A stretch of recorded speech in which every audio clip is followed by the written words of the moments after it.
반갑습니다.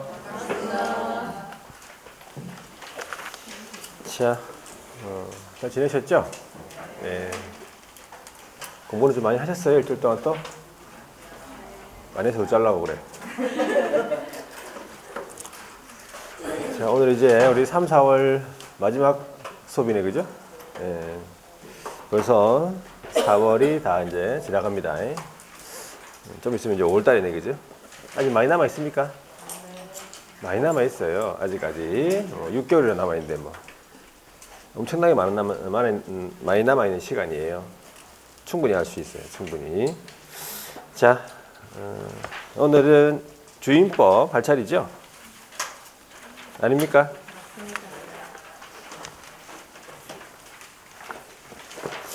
주임법 여러분들이 페이지가 보니까는 519페이지. 자, 519페이지의 주임법은 매년 나옵니다. 매년 거의 한 문제씩 꼬박 나오죠. 그러니까 이 문제를 무조건 맞춰줘야 돼요. 그리고 뒷부분 주임법, 상임법, 경공매, 그 다음에 매신청 대리 이 부분을 좀 맞춰주느냐 안 맞추느냐에 따라 가지고 점수가 좀 확 달라집니다. 여기가 중개사 법령 쪽은요 이렇게 좀 공부를 하면 대부분 다 어느 정도 맞춰요. 어느 정도. 문제는 이제 이 뒷부분 있죠? 뒷부분을 부동산 거래 신고부터 해가지고 이 뒷부분을 어느 정도 맞추느냐에 따라 가지고 점수가 아마 90점 이렇게 막 그렇게 결정이 되는 거예요. 그래서 이 뒷부분도 여러분들이 좀 어려워하더라고 보니까.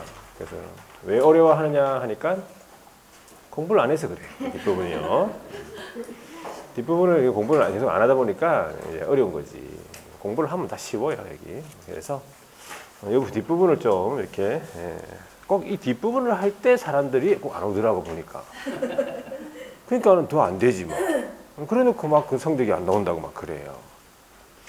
안 오는 사람한테 얘기해야 되는데 막 안 오니까 얘기할 수가 없네 이씨. 동영상들. 편하게 집에서 공부하려고 동영상 안 돼. 동영상으로 공부하는 거는 안 됩니다. 그거는 집중력도 떨어지고, 그죠? 이게 시간이 또 오래 걸리고 그래요. 또 배속을 뭐 빨리 해가지고 듣는다. 배속 빨리 하면 들리는 것만 들려요. 아는 것만 알고. 동영상은요, 그래요. 경험을 해보시면 좀 아시겠지만은, 동영상은요, 보조수단으로 공부하는 거예요. 아시겠죠, 동영상? 와야지 얘기를 하지. 뭐, 안 와가지고, 뭐, 얘기를 하죠. 잘 오시는 분들한테는 사실 뭐 이런 얘기가 필요 없잖아. 그죠? 또 혹시나 또 그런 생각을 가지고 있으신 분들은 아예 생각을 버리세요. 아시겠죠? 그냥 무조건 학원에 오셔야 돼요. 이렇게 몸이 매여 있어야 돼, 여기에. 그래야지 이래 합격이 되는 거예요. 합격생들 대부분 다 그래요. 예. 선배들도 다 보면 다 꾸준히 참석하고, 뭐 특강도 좀 꾸준히 듣고 이렇게 하시는 분 있죠? 그럼 다 합격하는 거예요. 그렇게 해가지고. 자, 그래서 여러분들이 또 새롭게 마음을 또 하시라는 의미에서 또 말씀을 드렸고, 자, 또 5월달 되면 또 이렇게 또 살살 또 나오겠죠. 사람들이 또 희한하게 또 뭐 나오더라고요. 예. 어떻게 또 소문을 알고 또 5월달 자, 그렇게 하면 안 되고 꾸준하게 해야지. 뭐 그래서 독하게 한다는 말이 이게 뭘 꾸준하게 하는 게 독하게 하는 거예요. 별 사람이 독한 게 아니에요. 그죠? 꾸준하게 뭘 계속 반복적으로 밥 먹듯이 그냥 계속 막 그렇게 하는 게 그게 독한 거예요. 그래서 공인중개사가 되는 방법은 독해야 됩니다. 독하게. 자, 주임법이에요. 주임법은 민법에서도 민사특별법 나오죠. 네, 공부 좀 했습니까? 민사특별법 안 했어요? 네? 다른 사람 했는데 본인만 안 했어요? 민사특별법 했죠? 주임법. 예. 똑같은데 내용은 똑같아요. 뭐 조문을 공부하는데 우리는 문제가 거의 뭐 조문 위주로 나와. 조문 위주로 나오고 그 다음에 민법은 보통 판례도 막 나오고 그렇죠. 그 어디 갔어요? 그 스터디 예? 스터디 뭐 살이 빠졌더만 요즘에. 저한테 내가 물어봤거든. 살 좀 빠졌네요. 그러니까 좀 빠졌대. 조금 빠졌는데 목이 좀 빠졌더라고 보니까. 열심히 하니까. 그죠? 공부를 열심히 하고 신경을 쓰고 하니까 살이 빠지네. 뭐 좋죠, 뭐. 살도 빠지고 공부도 되고. 어머니가 좀 깨 나가더라고, 그러니까. 제가 물어본 거 아닌데 본인이 대답하더라. 뭐 대답했어요, 본인이. 킬로그램이 아니고 뭐 이렇게 하여튼.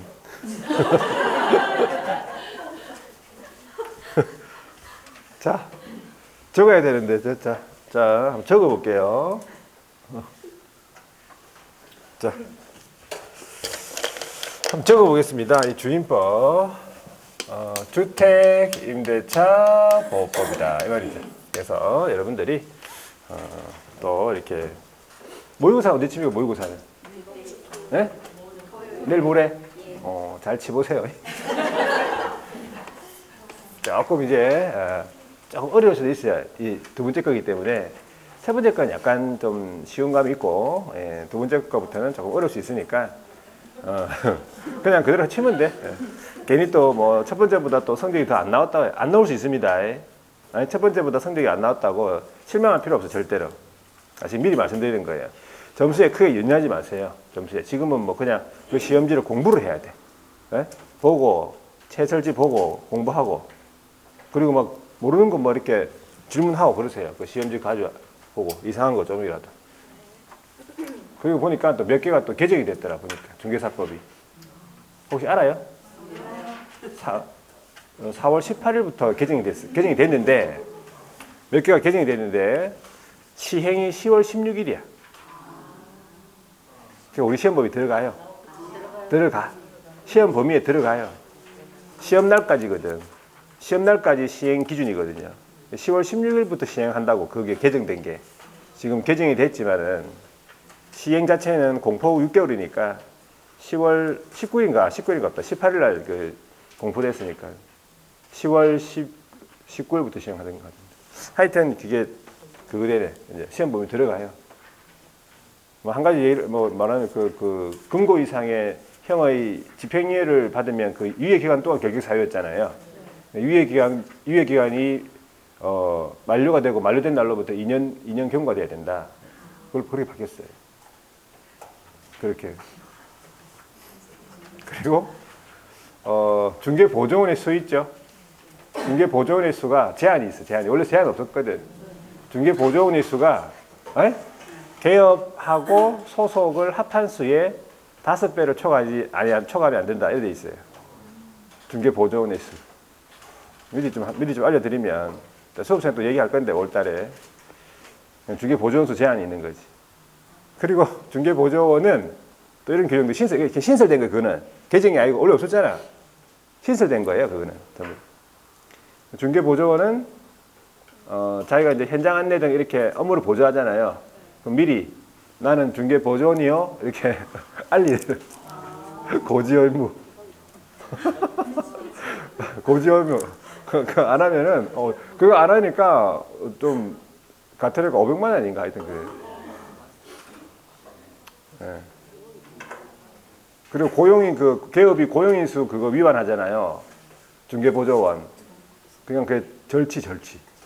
암기법이 좀 바뀌어요. 그러니까 결과적으로. 절치에 지금 우리가 암기 다 했잖아. 그게 절치로 들어가다 보니까.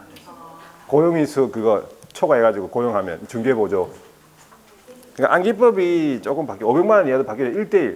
1대1 또 들어가고 그래요. 하여튼. 그런 내용들입니다. 신설된 거야, 그런 거는. 원래 없었잖아요. 신설된 부분이니까. 그냥 하시면 돼. 어려운 내용들은 아니고. 자, 하여튼 일단 주임법을 좀 충실히 하세요, 주임법. 첫 번째가, 적용 범위부터 우리 시험에 물어봐요. 이 주임법에서요.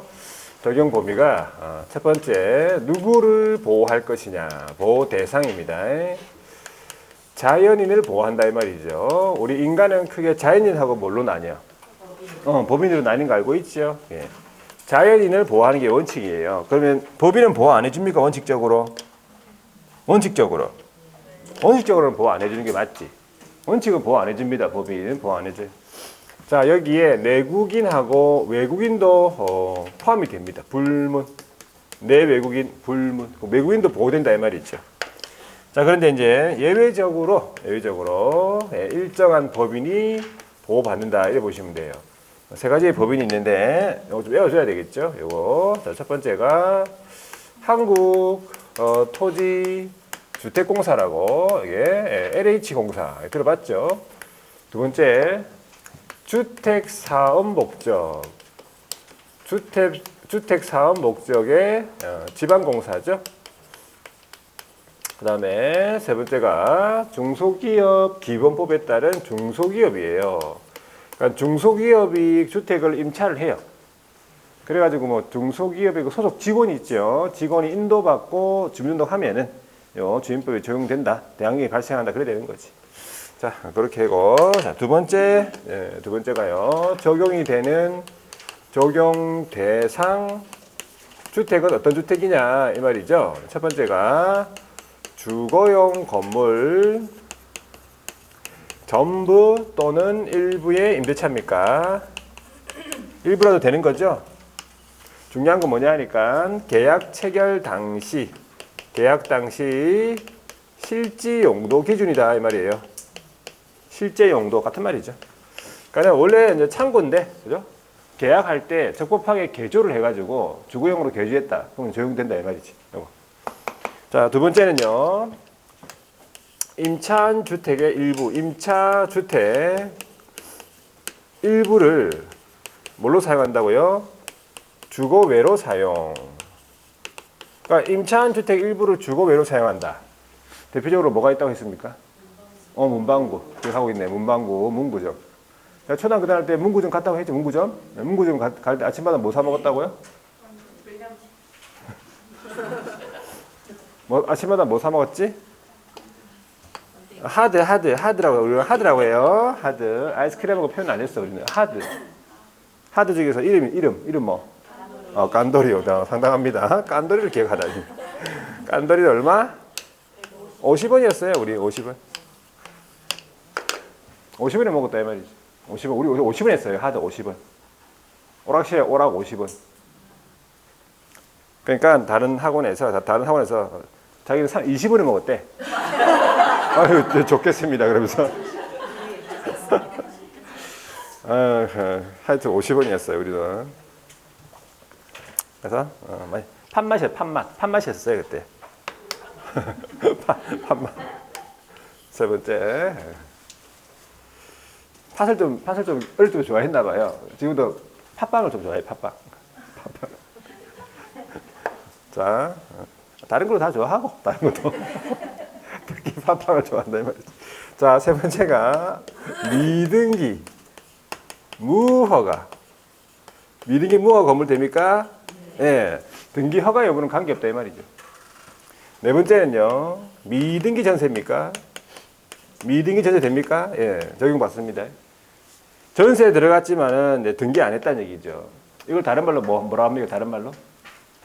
미등기 전세. 다른 말로?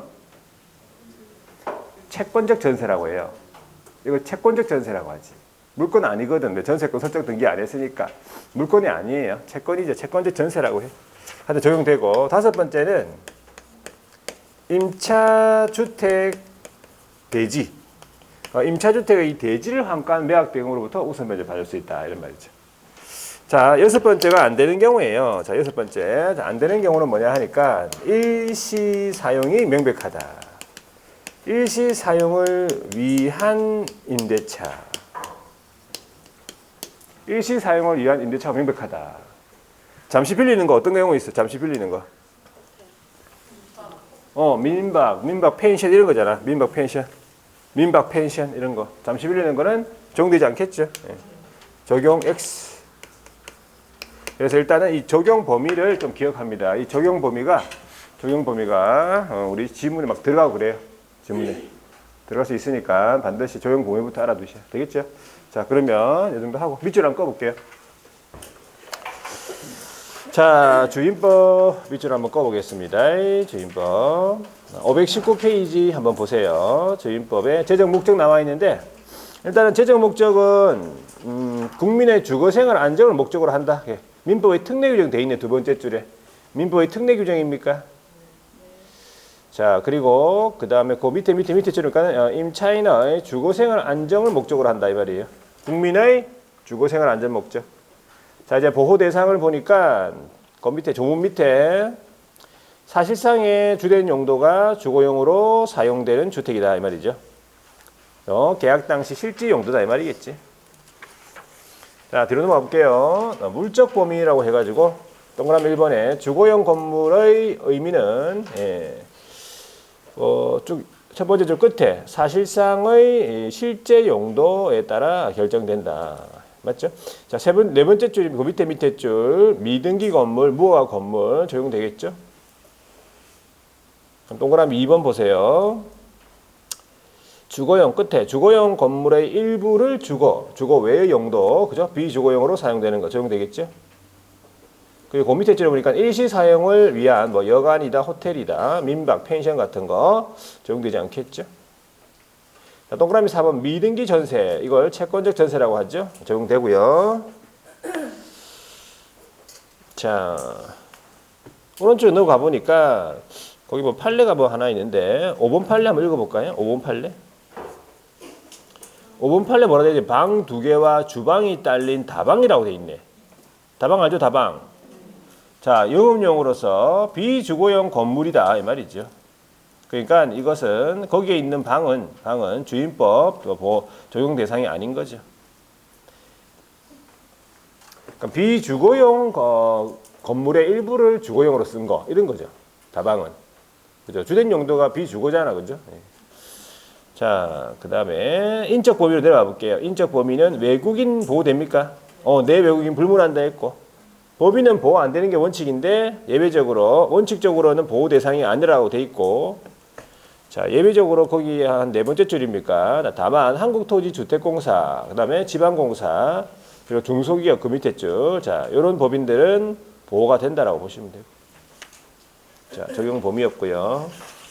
그 다음에 한 장 더 넘겨보니까 이제 주임법의 적용 규정으로서, 자, 첫 번째 보호 내용 보시면은 1번 존속기간, 존속 그 보호 이 말이 이제 존속기간이에요. 기간을 보장해 주겠다 이 말이지. 여러분 문제 물어봤네 43회 때.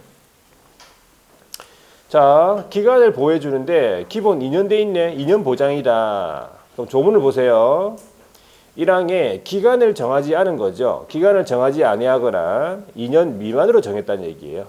그렇죠? 1년으로 정할 수도 있겠죠. 자, 그럴 경우에는 기간을 몇 년으로 본다고요? 2년으로 본다는 얘기죠. 2년 보장이란 말이지.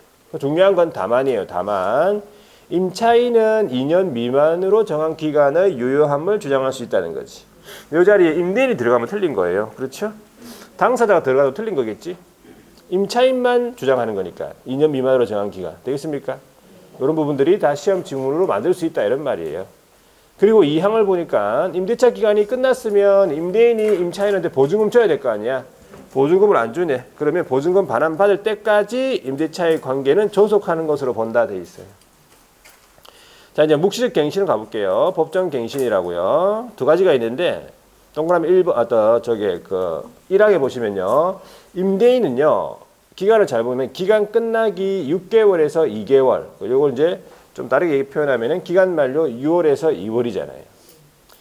자, 이때 갱신 거절 통지를 안 한 거죠. 또는 조건을 변경하지 아니하면 갱신하지 않겠다는 뜻의 통지를 안 한 것이에요. 그러니까 결과적으로 아무 말 안 한다 이래. 아무 말 안 하는 거죠. 그러면 그 기간이 끝난 때에 어떻게 된 겁니까? 전 임대차와 동일한 조건으로 다시 임대차가 됐다. 이게 이제 묵시적 갱신이에요. 법정 갱신. 그러면 임차인은요, 기간이 끝나기 2개월 전 돼 있잖아요. 기간 틀리죠? 통지를 안 한 거예요. 말을 안 했죠.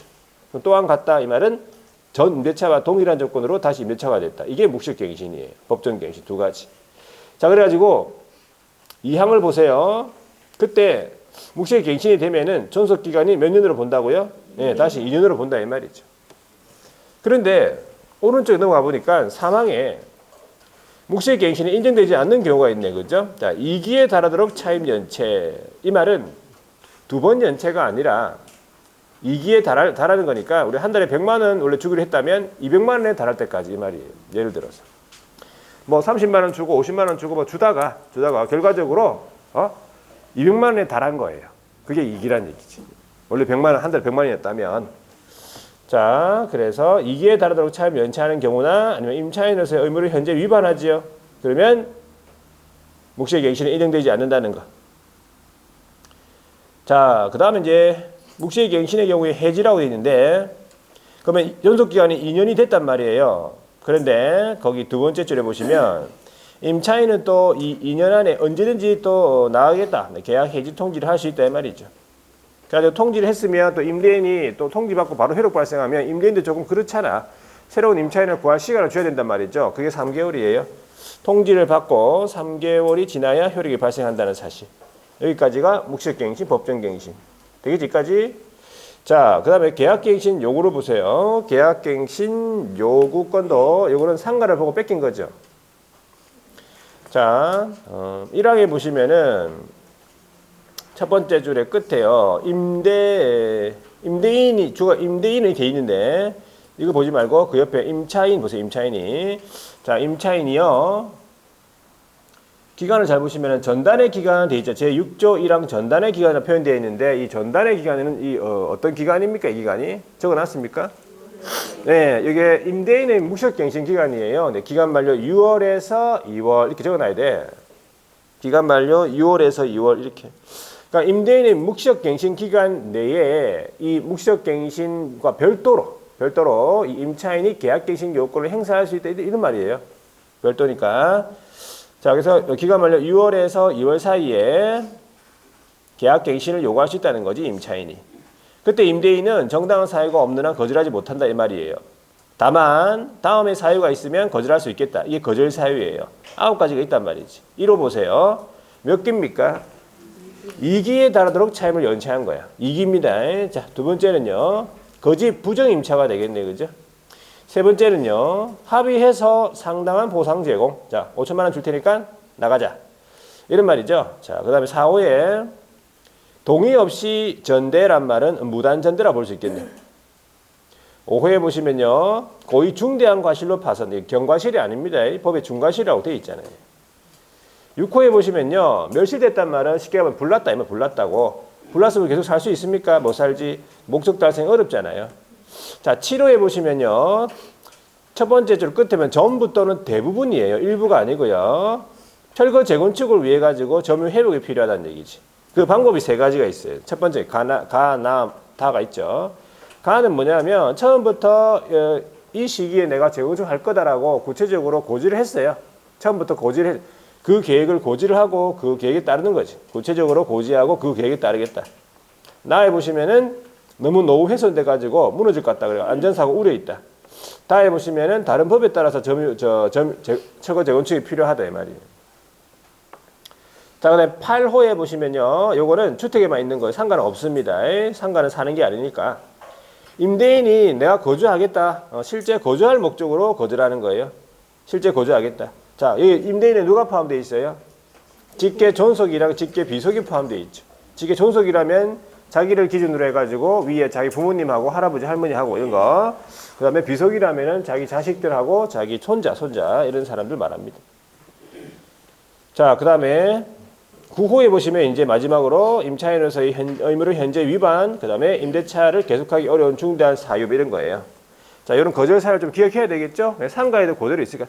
이게 원래 상가에 있는 걸 보고 만드는 거예요. 상가에 있는 거. 자, 그래가지고 거기에 이 항이 뭐냐 보니까 계속 행사할 수 있는 건 아니네. 이 계약갱신 요구를 딱 한 번밖에 없네. 계약갱신 요구권을 1회에 하나요 행사라 돼 있잖아요. 그래가지고 갱신되는 임대차 그 밑에 보니까 존속기간 몇 년? 또 2년이잖아, 2년. 그래가지고 이게 신설됐을 때 2+2였어요. 얘가 딱 한 번 행사하는 거니까. 자, 그래가지고 뒤에 넘어가 보세요. 3항에 갱신되는 임대차는요. 전 임대차와 동일한 조건으로 다시 계약이 된 것이다. 그래가지고 이제 밑에 보니까 다만 우리 차임 보증금에 대해서 우리 이 주임법에서 규정되어 있는 그 범위가 있어요. 20분의 1. 그죠? 그 20분의 1 범위에서 증감을 할 수 있다 돼 있네, 그죠? 물론 감액에 대해서는 범위가 없기 때문에 제한 없고 증액에 대해서 말하겠죠.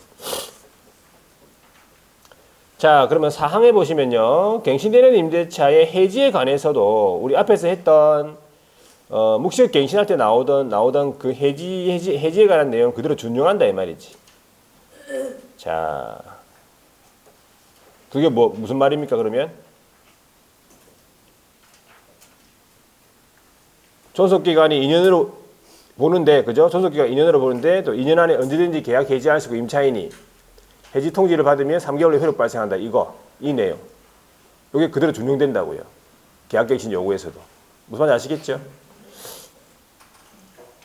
자, 5항에 보니까 임대인이 제8호, 제1항 8호, 이게 뭐죠? 이 사유가 뭐죠? 실제 거주하겠다. 내가 살겠다. 실제 거주하겠다는 사유로 갱신을 거절했잖아요. 그럼 지가 살아야지 몇 년 동안 살아줘야 돼요? 2년 동안 살아줘야 된다. 왜? 계약갱신 우리가 하게 되면 2년 보장받잖아, 원래. 그러니까 2년 동안 살아야 되는데, 보세요. 그래, 거절했음에도 불구하고 갱신 요구가 거절되지 아니하였더라면 갱신되었을 기간, 이게 2년이잖아요. 만료되기 전에 정당한 사유 없이 목적주택을 제3자에게 임대했네. 그럼 안 되잖아. 그럼 기존 임차인이 원래 손해를 보는 거잖아요. 그때 손해를 입었다 그러면 손해를 배상해야 된다 이 말이야. 6항에 보니까 그 손해배상액은 얼마냐. 거절 당시 당사자 간에 손해배상 예정에 관한 합의가 있었다면 그 합의금이죠. 합의가 이루어지지 않았잖아요. 그러면 다음에 금액 중에서 큰 금액이래요. 작은 게 아니고 큰 거래. 세 개 중에서 큰 거래요. 자, 1호에 보니까 거절 당시 월차임의 3개월인데 거절 당시 500만이다. 500만이었다. 그러면 1,500 돼요. 1,500. 손해배상액 1,500. 근데 가로 아래 보니까 차임 외에 보증금이 있다라고 하면 이 보증금에 대해서요. 월 단위 차임으로 전환해야 돼요. 환산 월 차임. 전환하는 방법이 있죠. 전환되는 금액에다가 뭐 이렇게 10%하고 기준금리 플러스 2% 중에서 낮은 거 비율 곱해가지고 이렇게 10으로 나눠가지고 그걸 하는 방법이 있어요. 그죠? 월 단위 차임 전환. 자, 그래가지고 전환해가지고 그 차임을 원래 차임에다가 더하기 해가지고 3개월부터 다시 해야 돼. 보증금이 있었다면. 두 번째 보세요. 2호. 제3자에게 임대해가지고 얻은 환산 월차임. 자, 600만 원이다. 치자. 600만 원. 거절 당시 환산 월차임 500만 원이다. 치자. 그럼 차익이 100만 원입니까? 그럼 100만 원에 2년분이네. 2,400. 그럼 세 번째는요. 거절로 인해 가지고 그죠? 예. 갱신 거절로 인해 가지고 임차인이 입은 손해액이라고 하면 거절해 가지고 이사를 가는 바람에 뭐 이사 비용하고 인테리어하고 막 비용 2천만 원 들었다. 그걸 이제 입증해야 될 거 아니에요. 임차인이. 그래서 이 세 개 중에서 어떤 거라고? 큰 거래잖아요. 큰 거. 되겠죠? 자, 되겠습니까? 여기까지. 계약갱신 요구까지 되겠죠? 예. 말을 하세요. 됩니까? 네, 됩니다. 자, 그 다음에 대항력입니까? 대항력은 개념이 좀 중요하죠? 한번 적어볼게요. 여러분 잘 알고 있어요. 대항력. 두 번째가 대항력인데 임차인이 임차한 주택이요. 첫 번째가 이제 양도가 됐네, 그죠? 팔렸네. 아니면 두 번째 경매 넘어갔습니까? 경매. 그러면 여기에 양수인이 있고 경락인이 있을 거 아니에요. 그 양수인하고 경락인을 합쳐가지고 뭐라 부릅니까? 제3자라고 하지요. 제3자에게 뭘 주장합니까? 임대차를 주장하지요. 뭘 대항력을 주장해. 임차권, 뭐 임대차를 주장하지. 그래가지고 양수인이 와가지고 내가 이거 집을 샀으니까 너는 방을 빼야 되겠다. 그 방을 빼랬을 때 못 빼 할 수 있는 힘이에요. 일단은 못 빼까지는 된다. 대항력을 갖추면, 대항력 취득하면 못 빼는 되는 거죠. 보증금에 대해서는 얘기할 게 아니고 일단은 못 빼까지는 되는 거예요. 못 빼 할 수 있는 힘이 뭐야? 그게 대항력이에요. 그러면 그 대항력을 취득하기 위해 갖춰야 될 요건이 있어요. 그 요건을 뭐라 부릅니까? 뭐라 하노 또? 그 어디서 배운 거예요? 민법에서 뭐라고? 뭐 주주 클럽이가 뭔데? 그런 거 뭐예요? 어? 하지 마세요 그런 거. 민법 시간에 하세요. 뭘 주주야 주주 클럽도 아니고 지금. 물으면 정확하게 대답하세요. 대항력을 취득하기 위해서 갖춰야 될 요건이 뭐냐고? 그게 대항 요건이라고 얘기해야 돼요. 여러분이 답을 주주라고 얘기하는 게 아니고. 그러면 그 대항 요건은 뭡니까? 이렇게 했을 때 주주라고 얘기하든지 얘기해야 되는 거예요. 무조건 주주.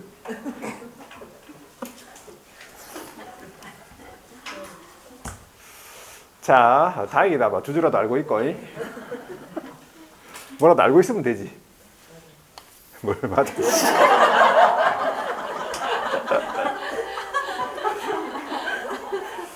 자, 하여튼 맞아요.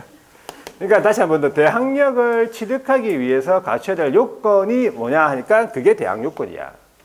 그게 용어가. 그러면 대항 요건으로서는 어떤 게 있습니까? 하면 첫 번째가 뭐라고요? 주택의 인도예요. 인도. 주택의 인도인데 주택의 인도가 뭐 인도가? 뭐 조개가 유명한 곳. 그래. 그래도 얘기 안 해서 다행이다 이제. 인도가 뭔데 인도가? 점유예요. 점유. 인도가 점유잖아. 임차인의 직접 점유, 적법 전차인의 직접 점유로 인한 임차인의 간접 점유. 다 인도받은 것이에요. 되겠죠?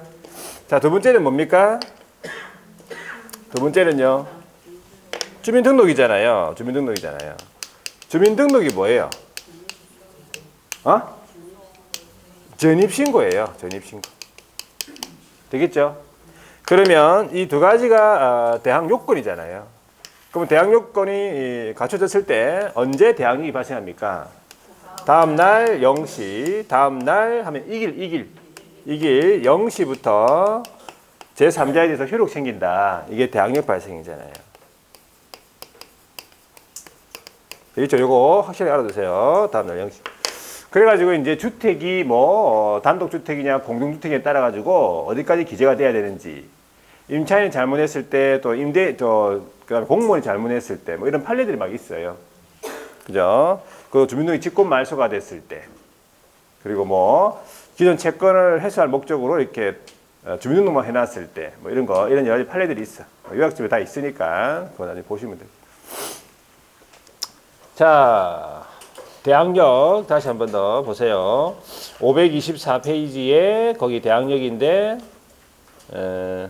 발생 요건부터 볼까요? 동그라미 2번 발생 요건 해가지고 두 번째 줄에 주택의 인도와 주민등록 마친 때라고 되어 있네. 그러면 언제서부터? 이길 다음 달부터 제3자에 대해 효력 생긴다 했네. 이게 대항력 발생이라 이 말이겠죠. 자, 오른쪽 넘어가 보니까 임차주택의 양수인 요거 보세요. 이게 대항력 관련 규정입니다. 자, 임차주택의 양수인은 임대인의 지위를 승계한 것으로 본다. 그렇죠? 양수를 했으니까 그대로 지위 승계하겠지. 그래가지고 이제 임차인이 기간이 끝나면 이 양수인한테 보증금을 달라고 청구할 수 있다 이 말이야. 지위가 그대로 승계됐으니까.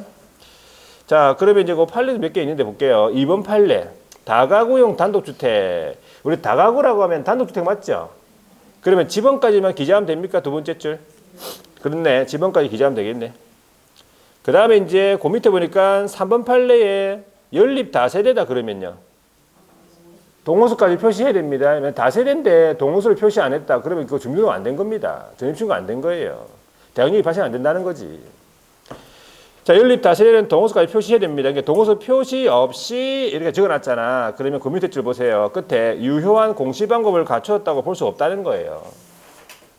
되겠죠? 자, 6번 판례로 가보세요. 지금 세 번째 줄에 보세요. 이 다가구용 단독주택이었을 때 이게 주민등록 했죠? 근데 그 주택이 뭘로 바뀐 거예요? 다세대 주택으로 바뀐 거 변경됐단 말이지. 그런 사정만으로는 이미 취득한 대항력이 상실되는 것은 아니라는 거지. 되겠죠? 그리고 7번 판례에는 대항요건은요. 이 주민등록 같은 거는 이 주민등록은요. 대항력 취득 시 구비해야 되는 거 맞지?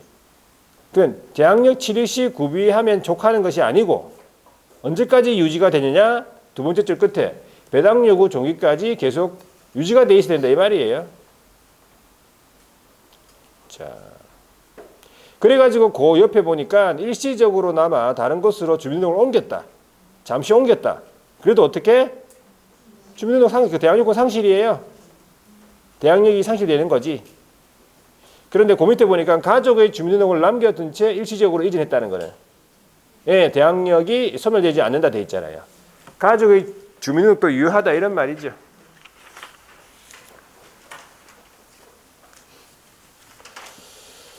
자, 그 다음에는 9번 판례를 한번 보니까 주민등록이라고 하는 것은 행정청이 수리한 경우에 비로소 그 효력이 발생한다는 거지. 행정청이 수리를 하게 되면 그 효력이 발생하는데 거기 세 번째 줄에 보니까 내가 이제 전입신고할 때 똑바로 이렇게 동호수하고 다 적어가지고 제출했는데 공무원이 착오를 일으킨 거예요. 공무원이. 그래가지고 수정을 요구했어. 근데 그게 잘못된 수정이었어요. 그죠? 적어놨죠? 잘못 수정된 전입신고서에다가 행정청에 의해서 수리가 되었다면 그 주민등록이 임대차의 공시방으로서는 유효하지 않다는 거예요. 이것이 공무원을 요구에 기인한 것이어도 마찬가지라는 얘기지. 공무원이 막 시켜가지고 요거 아니고 다른 걸 수정해라고. 예? 근데 그게 잘못된 걸로 수정된 거예요. 그래도 유효하지 않다 이 말이에요. 이상하지? 할 수 없다. 자, 이 정도만 보고 넘어갈게. 넘어가고.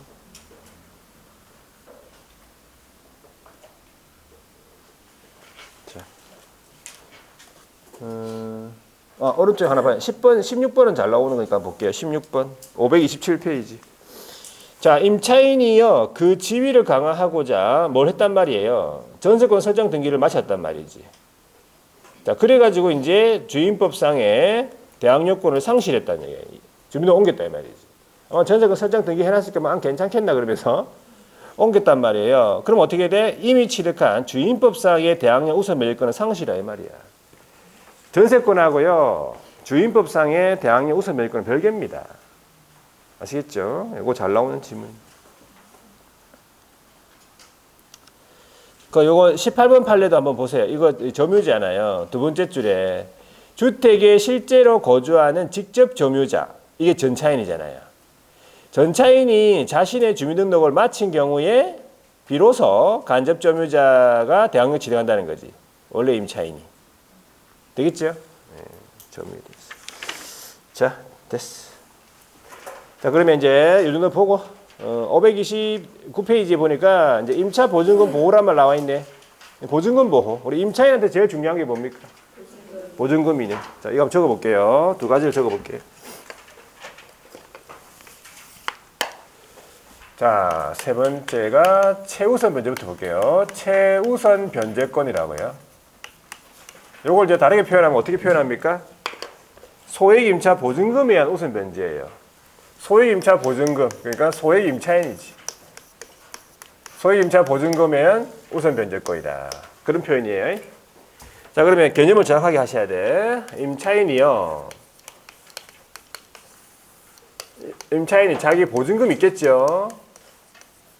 중에서 전부가 아니고 일정액을 누구보다 다른 담보물권자죠.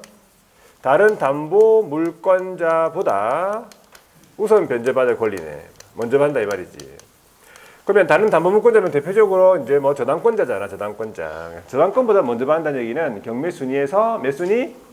1순위예요. 1순위. 1순위예요. 1순위. 물론 0순위가 있어요. 0순위. 0순위는 뭡니까? 경매 비용이잖아요. 경매 절차 비용 0순위고 먼저 받아가고 그 다음에 이제 1순위 이게 소액 임차인이에요. 뭐랑 같이 받느냐 보니까 근로자의 3개월분 임금 채권, 3년치 퇴직금 채권, 재보상금 채권 하고 동수위로 받아요. 1순위로서요. 순위를 안 따지는 거지. 먼저 받아가는 거예요. 소액 임차인. 해당이 되면. 전부 받는 건 아니고 얼마를? 일정액을. 전부 받는 거 아니에요, 일정액을. 그래서 요건이 세 가지가 있는데, 첫 번째가 경매 넘어가잖아요, 그죠? 경매 등기를 하는데, 경매 개시에 관한 결정을 등기를 하기 전에 주민등록이 돼 있어야 돼요. 대항 요건이 구비가 돼 있어요. 대항 요건. 주민등록돼 있어야 돼요. 등기 전에 주민등록돼 있어야 돼요. 자, 그리고 언제까지 유지하니까 그 주민등록이 배당 요구 종기까지 계속 유지가 돼 있어야 돼요. 주민등록이요. 그리고 두 번째가 이게 경매나 아니면 공매에 의한 매각이 이루어졌을 때 최우선 변제가 인정되는 거지. 단순한 매매는 이런 거 없어요. 없어. 매각. 자, 세 번째가 가만히 있으면 주는 거 아니죠. 배당 요구 종료까지 배당 요구를 해야 되는 채권자예요. 이 세 가지가 요건이지. 되겠죠? 그래가지고 효력은 제가 다 얘기했고, 그 다음에 범위만 아시면 돼. 범위가 좀 개정이 됐어. 개정이 된 거 제가 저번 달에 얘기했어요. 저번 순환에. 얘기 안 했습니까? 자, 개정이 됐잖아요. 2월 21일부터 새로운 걸로 시행이 돼요. 2월 20일부터 그게 최근 거. 자, 그래 한번 볼게요. 아, 이거 보기 전에 한 번 더 적어요. 같이 볼게요. 네 번째가 우선 변제라고요. 요건 뭡니까? 확정일자부 임차인이죠. 확정일자부 임차인입니다. 확정일자.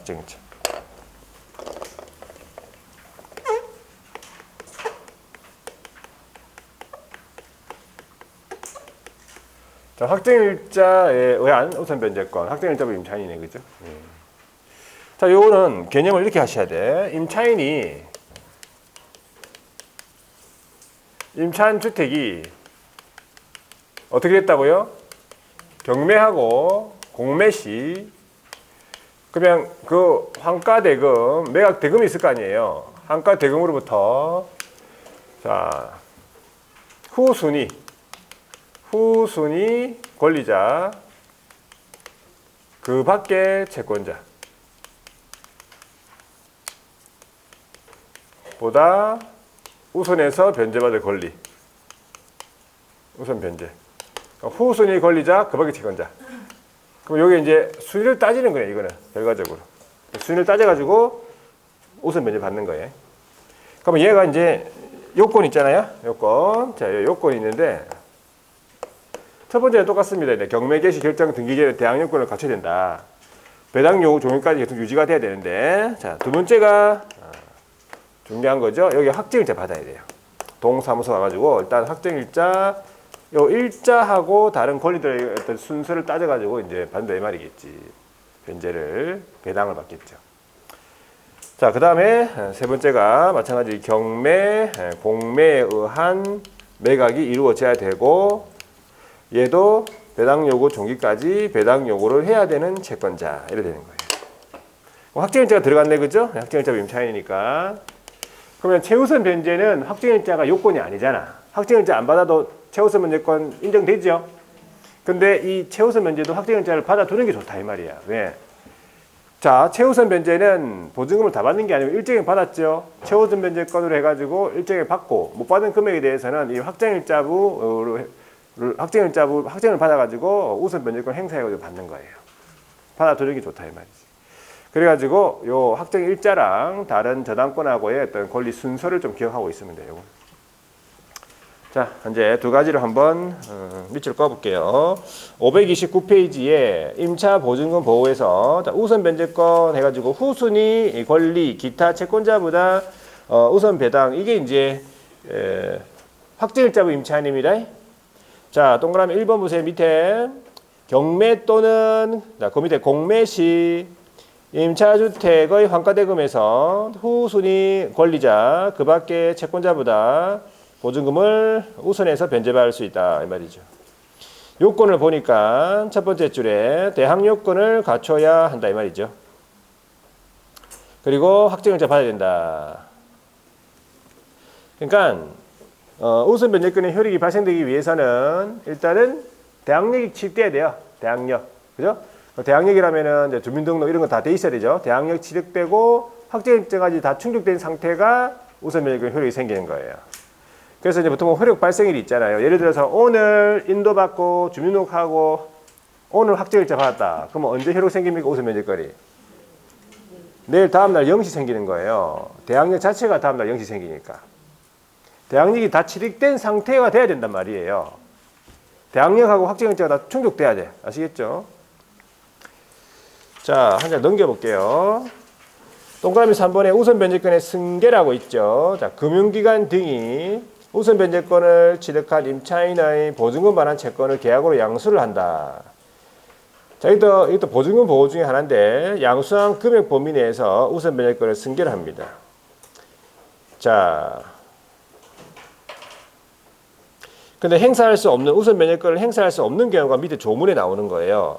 밑에 조문에 보시면은 밑에 파랑에 보면은 다음에 하나에 해당하는 경우에는 우선 변제권을 행사할 수 없다 이 말이 이 금융기관 등이요. 그게 1, 2, 3호가 나와 있죠. 대항요건 상실했다. 임차인이 이전을 한 거예요. 대항요건 상실. 자, 임차권 등기 말소, 임대차 등기 말소. 이런 경우에는 금융기관 등이 우선 변제권을 행사할 수 없다라고 보시면 되고. 자, 오른쪽에 넘어가니까 이제 확정일자 부여해가지고 확정일자를 어디서 받는가 이거 물어봤습니다. 확정일자는 주택소재지 읍면사무소 동주민센터라고 되어 있고요. 시군구의 출장소하고 등기소입니까?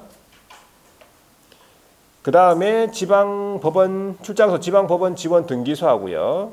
공증인이 시험 나왔어요. 공증인법에 따른 공증인한테 확정일자 받을 수 있다.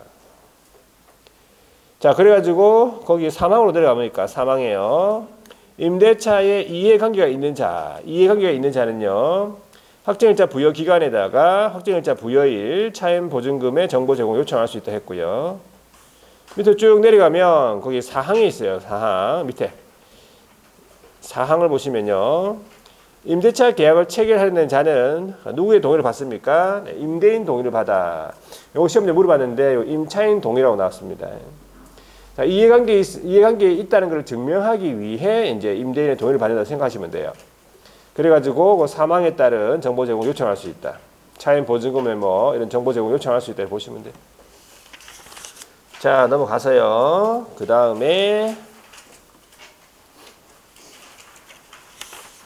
넘어가고 자, 534페이지에 소액 보증금 중 일정액이라 되어 있죠. 얘가 최우선 변제라고요.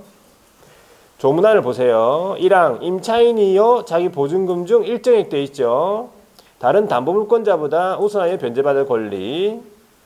그 밑에 줄에 보니까 경매 신청 등기 전에 대항 요건을 갖춰야 한다 이 말이죠. 주민등록 돼 있어야 된다 이 말이지. 중요한 거 거기 보니까 3항의 세 번째 줄 보증금 중 일정액의 범위와 기준 주택가격의 2분의 1을 넘지 못한다 했고 그 다음에 그 0제10조 그 0제10조에 가니까 구체적으로 지금 소액임차 보증금 범위하고요. 그 다음에 최우선 변제 금액이 나와 있는데 여기에 이제 개정이 된 거죠. 거기 보면은 뭐 2021년 5월 11일 돼 있죠. 거기 이게 시행 아니고 요거를 2023년 2월 21일로 바꿔야 돼요.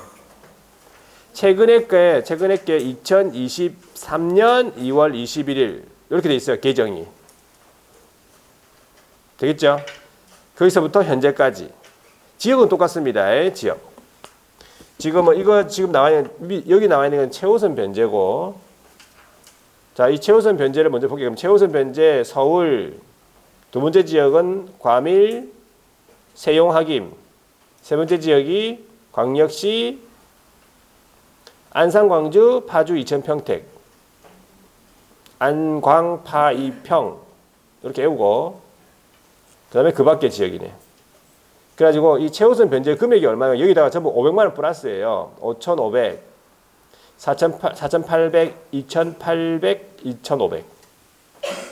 지금 여기 나와 있는 금액에다가 전부 다 500만 원을 플러스 한 금액이 지금 현재 최우선 변제 금액이라 이 말이지. 수정했습니까 다? 자, 5,500, 4,800, 2,800, 2,500 되겠죠? 자, 오른쪽 넘어가 볼게요. 그러면 얼마가 되어야 소액 임차인이 되는가? 소액 보증금 범위죠. 이게 지역 똑같고요. 자, 여기에서 전부 요것도 2023년 2월 21일 되겠죠? 1억 5천이 아니고 전부 다 1,500만 원 플러스 하시면 돼요. 1억 6,500이 되겠죠. 서울은 1억 6,500. 그 다음에 과밀하고 세용학임은 1억 4,500. 광역시 안강 파이평 여기에 8,500 되겠네. 그 밖은 7,500. 그러면 서울만 외우면 됩니까? 서울만 외우면 안 됩니다. 왜? 우리 시험 문제 대구 나왔어. 대구 나왔습니까? 시험 문제 대구 나왔다니까. 자, 보증금이 1억 2천이라 돼 있고 대구광역시의 경우에 뭐 우선 면제 받을 수 있습니까? 최우선 면제 받을 수 있습니까? 보증금이 1억 2천이고 대구라면 최우선 면제가 되냐고.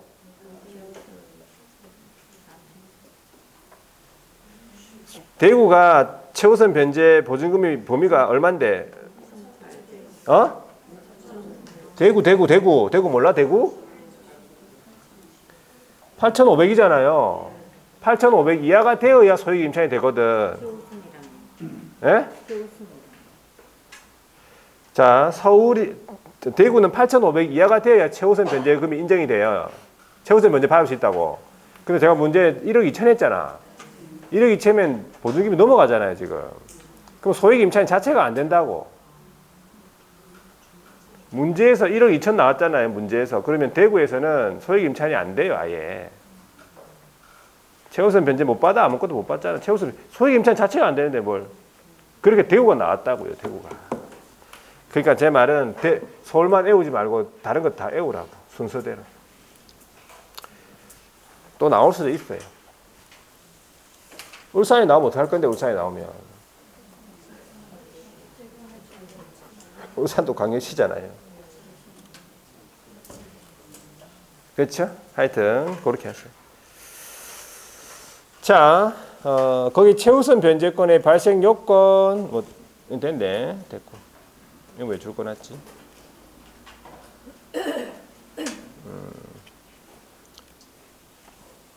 거기 첫 번째 경매 개시 결정 등기 전에 대항 여건 갖춘 임차인. 그렇잖아, 그죠? 경매 결정 등기 전에 대항 요건 갖춰야 된다 이 말이겠네.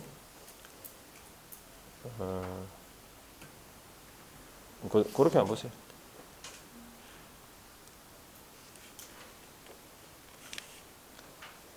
자, 됐고요. 뒤로 넘어가서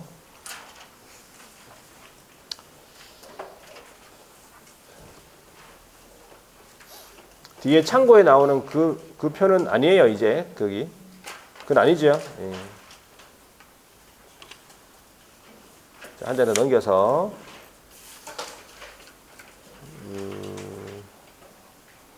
539페이지에 보시면 보증금의 월차임 전환 시 산정률 제한 나오죠.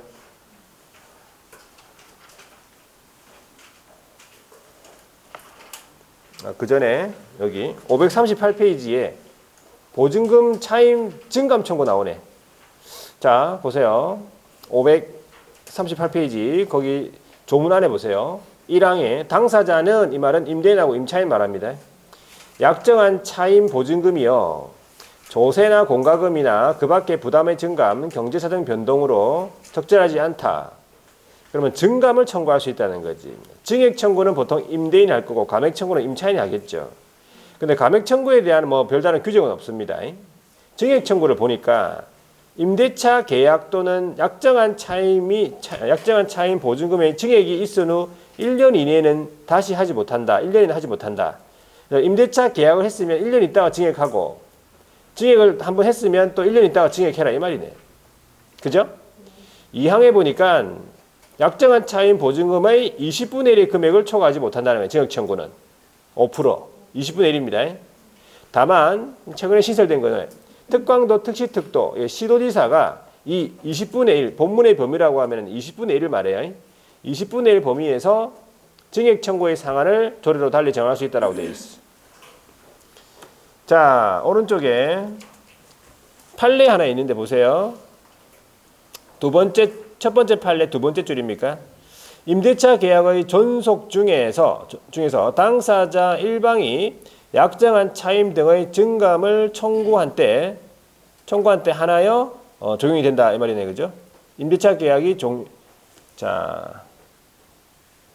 일방이 약정한 차임의 증감을 청구한 때 적용이 되고, 계약 종료 후에 재계약을 하거나, 자, 계약이 종료되고 재계약을 하거나 계약 종료 전이라도 당사자 합의로 증액을 한 경우에는 이 증감 청구에 관한 규정이 적용되지 않는다는 거예요. 이게 판례 기억하셔야 돼요, 이것도. 그리고 그 밑에 2번 판례도 보시면 이것도 좀 나오는 질문이에요. 두 번째 줄. 저당권 설정 등기 이후에 증액한 임차 보증금에 대해서는 경락인 있죠. 매수인 경락인에게 대항할 수 없다는 거지. 저당권 설정 등기 이후에 증액됐으니까요. 자, 그다음 월차임 전환 시 산정률 제한 보니까, 자, 첫 번째 줄 보증금의 전부 또는 일부를 월 단위 차임으로 전환하겠단 말이죠. 그러면 아까 전환되는 금액이 있겠죠. 5천이면 5천, 뭐 1억이면 1억. 그 전환되는 금액에다가 얼마를 곱하냐 하니까, 어떤 비율을 곱하냐 하니까 다음의 중에서 낮은 비율, 다음 두 가지 중에서 낮은 비율을 곱한다 이 말이지. 낮은 비율을 곱한 월차임의 범위를 초과할 수 없다. 자, 그러면 첫 번째가 1호가 대통령으로 정하는 비율이고 2호가 기준금리에다가 대통령으로 정하는 비율을 더한 비율 돼 있잖아요. 그럼 구체적으로 0제9조에 가보시면 대통령으로 정하는 비율이 1할 1할, 연 1할, 여기 10%, 연 10%. 그 다음에 2항에 가시면요. 기준금리 플러스 2%, 기준금리에다가 2%를 더하라 이 말이죠. 그럼 결과적으로 10%랑 그 다음에 기준금리 플러스 2% 중에서 낮은 비율을 곱해라 이 말이야. 전환되는 금액에다가. 그래가지고 그러면 얼마가 나오겠죠? 돈이 얼마 나오겠죠? 그 나온 금액에 나누기 12를 해야 월차임이 되는 거야. 되겠죠?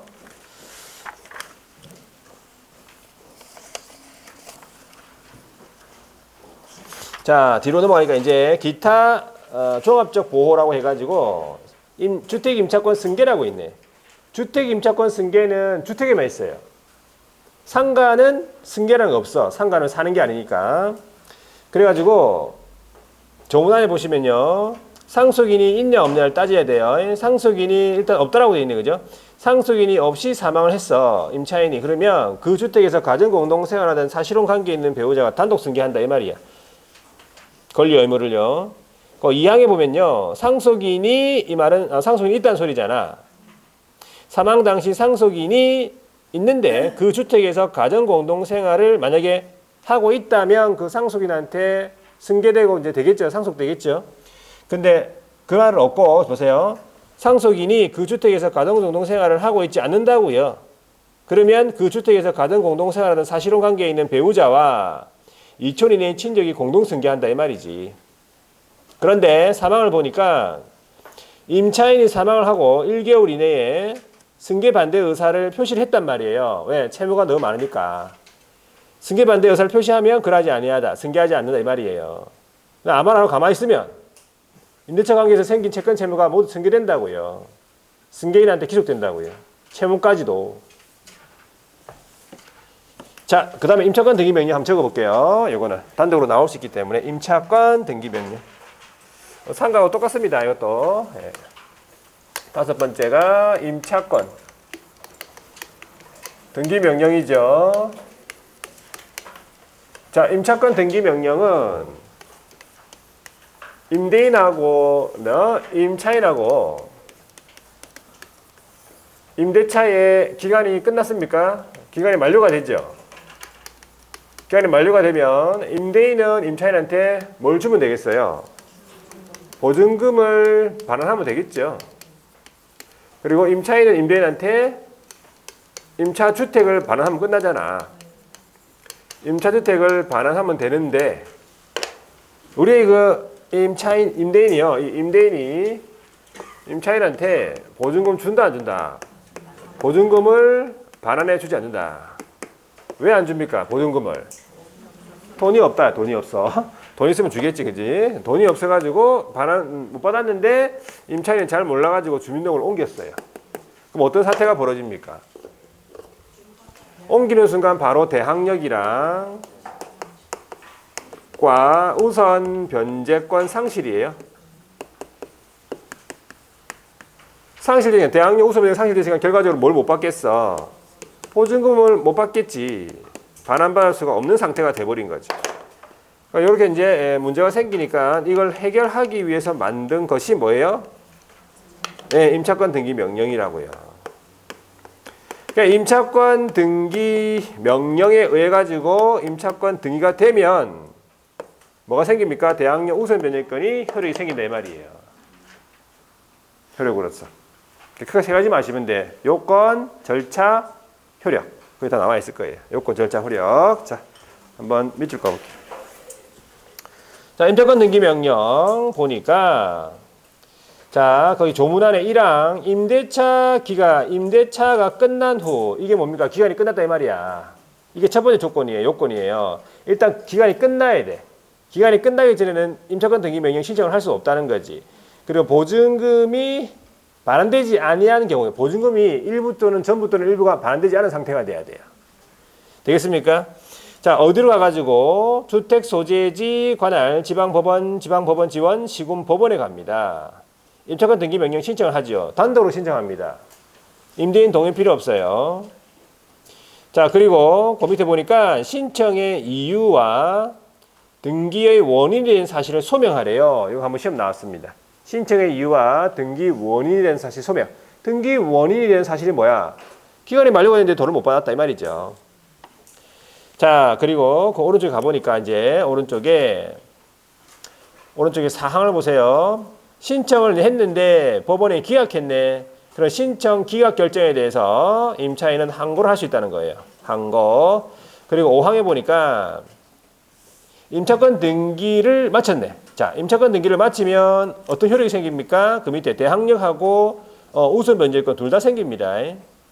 다만 해가지고요. 임차권 등기 이전에 나는 이미 대항력과 우선 변제권을 취득한 상태라면 그 이전에 취득한 대항력 우선 변제권이 그대로 유지가 된다는 사실이에요. 그리고 그 옆에 임차권 등기 이후에 그 옆에 보시면 대항력권을 상실한다. 주민등록을 옮기더라도 이미 취득한 대항력 우선 변제권은 상실되지 아니한다. 그대로 유지 이 말이고요. 6항을 보니까 임차권 등기가 끝난 주택에 나는 이사를 갔죠. 그러면 그 주택이 비어 있잖아. 그럼 새로운 사람이 들어왔다. 그 밑에 보세요. 그 이후에 임차한 새로운 임차인은 여기 보세요. 제8조에 따른 우선 변제를 받을 수 없다. 그래가지고 설명이 최우선 변제권 돼 있죠. 없다. 소액 임차인 인정 안 된다 이 말이에요. 최우선 변제권은 없어요. 새로운 임차인한테는. 만약에 최우선 변제를 인정해주면 기존 임차인보다 먼저 받아갈 수 있어요. 1순위로. 그런데 뭐는 인정이 되느냐 보니까 여기 없는데 확정일자부 받으면은 확정일자부 임차인은 인정이 된다. 확정일자 받아도 어차피 임차권 등기보다 늦으니까 늦게 받아가겠죠? 자, 여기서 확정일자부는 인정이 되지만 최우선 변제권은 없습니다. 새로운 임차인에 대해서. 자, 8항에 보니까요. 임차권 등기 명령의 신청과 자, 그에 따른 등기 비용, 신청 비용, 등기 비용 다 누구한테 청구? 임대인한테 청구. 되겠죠? 그리고 9항에 보니까 금융기관 등이 우선 변제권을 승계한 금융기관 등이 임차인을 대위해서 등기명령 신청을 할 수 있다. 대위 신청 이 말이죠. 그리고 제일 밑에 내려가 볼게요. 판례 하나 있죠. 세 번째 줄에 보니까 임대인의 보증금 반환 의무는 임차인의 등기 말소 의무보다 먼저 이행돼야 된다 이 말이죠. 그러니까 보증금을 내가 먼저 받아야 내가 등기 말소 해주겠다 이 말이에요. 되겠습니까? 여기까지 알아두셔야 돼요. 전부 다. 다 됐죠 이제. 자, 다른 거 뒤에는 볼 거 없고 넘어가서 소멸 볼게요. 소멸 544페이지 소멸 나옵니까? 자, 임차권 소멸인데 임차권은요 544 장가로 5번에 임차권은 조문안에 보세요. 두 번째 줄에 경매가 진행이 되잖아요. 경매가 행해진 경우에 그 밑에는 경락에 따라서 소멸하는 게 원칙이에요. 다만 보증금이 모두 변제되지 아니한 대항력이 있는 임차권이라고 하면 말소 기준금보다 선순위. 그러면 그러하지 아니하다 소멸하지 않는다 이 말이지. 저당권보다 선순위의 임차권은 보증금을 다 못 받았으니까 소멸하지 않겠죠. 편변적 강행 규정이다. 이 말은 뭐예요? 이 법 위반된 약정으로서 임차인에게 불리한 것은 무효다. 임차인을 위한 제도니까. 소액 사건 심판법을 준용하겠다. 임차인이 임대인한테 제기하는 보증금 반환 청구 소송에 대해서는 좀 빨리 진행하자. 그래가지고 소액 사건 심판법을 준용하겠다 이 말이죠. 이렇게 해서 주임법을 하고 문제조정위원회는 안 봅니다.